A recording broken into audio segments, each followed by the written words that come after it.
સોટાનું નિવેદન ભાજપનો અહંકાર તેવી કોંગ્રેસની પ્રતિક્રિયા સામે આવી છે। કોંગ્રેસ પ્રવક્તા નિશાંત રાવલે નિવેદન આપ્યું। સોટાનું નિવેદન ભાજપનું ડીએનએ હોવાનું કોંગ્રેસે જણાવ્યું છે। લોકશાહીમાં કોઈપણ પક્ષને મત આપી શકાય, દરેકને વિકાસ અને સુવિધાનો અધિકાર છે। ધારાસભ્ય ડભોઈના મતદારોની માફી માંગે તેવી માંગ કોંગ્રેસે કરી છે।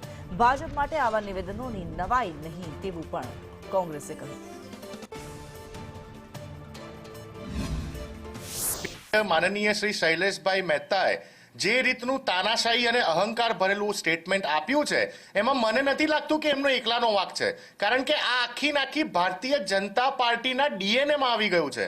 તમે જો કે કેટલાક સમય પહેલા આ વડોદરા શહેરના ભારતીય જનતા પાર્ટીના પૂર્વ પ્રમુખે પણ જાહેર કાર્યક્રમમાં આવું જ એક સ્ટેટમેન્ટ આપેલું। એ સાબિત કરે છે કે ભારતીય જનતા પાર્ટીનું જે સ્લોગન છે સબકા સાથ સબકા વિકાસ એ માત્ર ને માત્ર ચુનાવી ઘોષણાપત્ર છે। લોકશાહીમાં તાનાશાહીનું કોઈ જગ્યા નથી। એટલે પહેલા તો ધારાસભ્યશ્રીએ માફી માંગવી જોઈએ ડભોઈની જનતાની કે જે લોકોએ વિરોધ પક્ષને પણ મતદાન કર્યું છે પરંતુ લોકશાહી ઢબે મતદાન કર્યું છે।